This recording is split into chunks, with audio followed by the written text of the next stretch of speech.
Halo semuanya, selamat datang di pembahasan kita kali ini. Buat kalian yang baru mulai trading harian, saya tahu banget rasanya menatap grafik harga dan mikir, aduh ini harus mulai dari mana sih? Tenang aja, tujuan utama kita hari ini adalah membongkar tuntas fondasi paling krusial dalam trading, yaitu struktur pasar. Kita bakal belajar gimana caranya supaya kita nggak cuma nebak-nebak buah manggis lagi, dan mulai trading pakai logika yang jelas. Yuk, langsung aja kita mulai. Coba jujur deh, pernah nggak sih kalian ngerasa kalau market itu kayak sengaja banget mainin kalian? Pas kalian beli, harganya malah langsung terjun bebas. Giliran kalian jual, harganya malah terbang ke atas. Bikin pengen banting monitor kan? Pasti! Tapi tenang, kalian nggak sendirian kok. Ini tuh skenario klasik banget yang dialami hampir semua trader pemula. Masalahnya bukan karena market benci sama kalian, tapi lebih karena kita belum benar-benar paham cara baca bahasa dari pergerakan harga itu sendiri. Nah, di panduan mentor untuk struktur pasar kali ini, kita punya beberapa poin penting. Kita akan bahas kenapa harga suka ngecoh kita, lalu kenalan sama gunung, lembah, dan tren. Terus, kita bakal belajar baca peta pakai Boss and Choch. Cara pemetaan grafik yang praktis, strategi retest entry, dan terakhir, ada sedikit wejangan soal disiplin dan emosi. Oke, masuk ke bagian pertama. Mengapa harga sering mengecoh kita? Gini, ibarat mau bangun rumah, struktur pasar ini adalah pondasi utamanya. Supaya pergerakan harga itu nggak cuman kelihatan kayak garis acak yang naik turun doang. Coba bayangin pergerakan harga itu kayak lagi ada di lantai dansa. Kalau kondisinya lagi uptrend atau tren naik, itu artinya para pembeli lagi semangat-semangatnya mendominasi lantai dansa. Mereka ngebentuk puncak-puncak baru yang lebih tinggi, yang biasa kita sebut higher highs atau HH, dan juga lembah yang makin naik, alias higher lows atau HL. Nah sebaliknya nih, kalau lagi downtrend, para penjual yang ambil alih kendali. Mereka terus menekan harga ke bawah, sampai ngebentuk puncak yang lebih rendah atau lower highs, dan lembah yang makin dalam alias lower lows. Terus, gimana kalau harganya maju mundur nggak jelas mau kemana? Nah, ini yang kita sebut kondisi pasar sideways. Nggak ada dominasi yang pasti antara pembeli atau penjual. Harganya cuma gerak ke samping kiri kanan dengan posisi puncak dan lembah yang tingginya ya kurang lebih sejajar aja. Paham siapa yang lagi mendominasi pasar ini adalah kunci pertama supaya kita nggak gampang kecekik atau terkecoh. Lanjut ke bagian kedua, gunung, lembah, dan tren. Di sini kita bakal belajar gimana caranya baca grafik tanpa harus pusing ngeliatin indikator yang rumit-rumit itu. Cara kita ngebayanginnya gampang banget sebenarnya. Kenalin nih, namanya swing high. Kalian bayangin aja ini tuh kayak puncak gunung. Ini adalah titik paling tinggi yang dicapai sama harga sebelum akhirnya dia capek dan muter balik turun. Cara paling gampang buat nyari titik ini di grafik adalah dengan ngeliat titik puncak yang diapit sama dua candle yang posisinya lebih rendah, satu di kiri dan satu di kanan. Ini adalah pijakan atas yang wajib banget kalian tandain. Kalau kebalikannya, kita punya yang namanya swing low. Bayangin aja, ini sebagai lembah yang ada di antara gunung-gunung tadi. Ini adalah titik paling bawah yang disentuh harga sebelum dia mantul dan naik lagi. Kalian bisa gampang nemuinnya dengan nyari titik terendah yang diapit sama dua candle yang posisinya lebih tinggi di kiri dan kanannya. Nah, kalau kalian udah bisa nemuin puncak dan lembah ini, wah selamat! Kalian udah berhasil menguasai langkah paling dasar dari struktur pasar. Sekarang kita masuk ke bagian ketiga, membaca peta melalui Boss dan Choch. Kita harus tahu nih, gimana pergerakan harga ngelewatin titik swing tadi, dan apakah trennya bakal lanjut gas terus atau malah puter balik. Poin kuncinya di sini adalah ngerti apa itu break of structure atau yang biasa disingkat BOSS. Momen ini kejadian pas harga berhasil nembus atau matahin swing sebelumnya, dan arahnya tuh masih searah sama tren yang lagi jalan.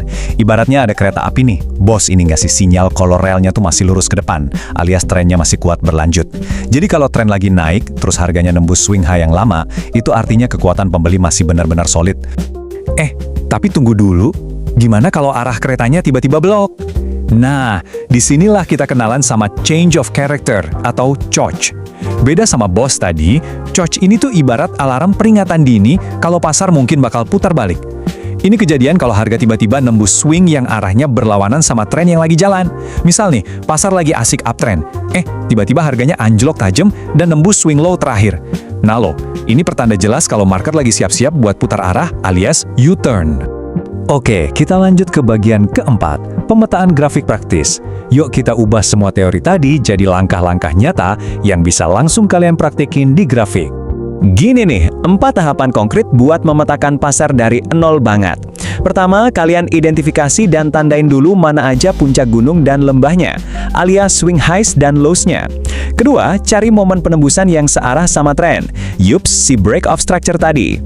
Ketiga, mata harus selalu awas kalau harga matahin arah tren yang bikin terjadinya change of character. Dan yang keempat, jangan lupa terapin analisis multi-time frame. Ngomong-ngomong soal langkah keempat tadi, itu tuh beneran senjata rahasia kalian loh. Selalu mulai dari gambaran yang gede dulu. Misalnya, buka di time frame H4 atau daily, buat ngelihat struktur utamanya tuh kayak gimana.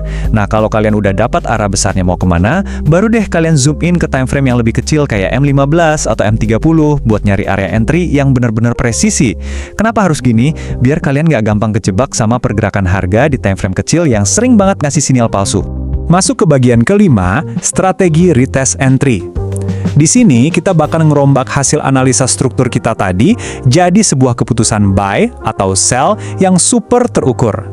Jujur aja, banyak banget pemula yang langsung buru-buru masuk posisi pas baru aja ngelihat ada BOS. Padahal strategi yang jauh lebih aman adalah nunggu retest. Jadi gini, setelah ada break of structure yang valid, sabar dulu aja, biarin harganya ngelakuin pullback atau koreksi balik ke area yang baru aja ditembus tadi. Terus pantau apakah ada konfirmasi dari candlestick di sana. Garis penahanan yang tadinya berhasil dijebol, sekarang udah berubah jadi pijakan baru yang jauh lebih aman buat kita masuk. Salah satu keuntungan terbesar paham struktur pasar adalah manajemen risiko kalian tuh bakal jadi logis banget. Kalau kita lihat dari aturannya, buat tentuin stop loss, cukup letakin dengan aman di belakang swing high atau swing low yang terakhir. Gampang kan? Terus buat target profitnya, kalian tinggal bidik swing struktural berikutnya. Atau ya pakai rasio risk reward yang objektif aja, misalnya 1:2 atau 1:3. Bener-bener terstruktur dan nggak pakai tebak-tebakan. Dan sampailah kita di bagian ke-6, nasihat mentor soal disiplin dan emosi. Sekarang, saya mau ngajak kalian ngobrol dari hati ke hati soal hal yang gak kalah pentingnya, yaitu psikologi dalam perjalanan trading kalian. Dengerin baik-baik ya, saya harus banget ngingetin kalian soal beberapa jebakan yang paling sering bikin akun pemula ludes. Pertama, jangan sampai kalian tersesat dalam kebisingan atau noise di time frame yang terlalu kecil. Kedua, jangan sampai salah ngira kalau koreksi harga yang minor itu sebagai titik swing utama yang signifikan. Dan yang ketiga, ini yang paling fatal sih. Kurang sabar dan maksain masuk posisi padahal belum ada konfirmasi bos atau coco yang valid. Ada satu pesan yang pengen banget saya tekankan di sini. Kesabaran dan jurnal trading itu adalah indikator paling sakti yang kalian punya. Serius deh, tanpa dua hal ini, strategi sejago apapun pasti bakal hancur lebur. Tiap kali kelar satu trade, catat alasannya. Mengelola emosi buat tetap sabar nunggu konfirmasi dari pasar itu bener-bener keahlian mutlak yang misahin antara trader profesional sejati sama orang yang cuma sekedar main tebak-tebakan. Jadi, kita udah di penghujung pembahasan nih. Pertanyaannya sekarang, apakah trade kalian berikutnya masih cuma sekedar tebak-tebakan acak? Atau kalian udah siap untuk duduk tenang, bersabar, dan nunggu pasar ngebuka sendiri strukturnya ke kalian? Pilihan jelas ada di tangan kalian. Tapi saya yakin banget setelah dengerin penjelasan ini, kalian bakal milih jalan yang logis dan terstruktur. Teruslah berlatih, rajin-rajin isi jurnal, dan selamat menganalisis grafik dengan cara yang baru. Sampai jumpa!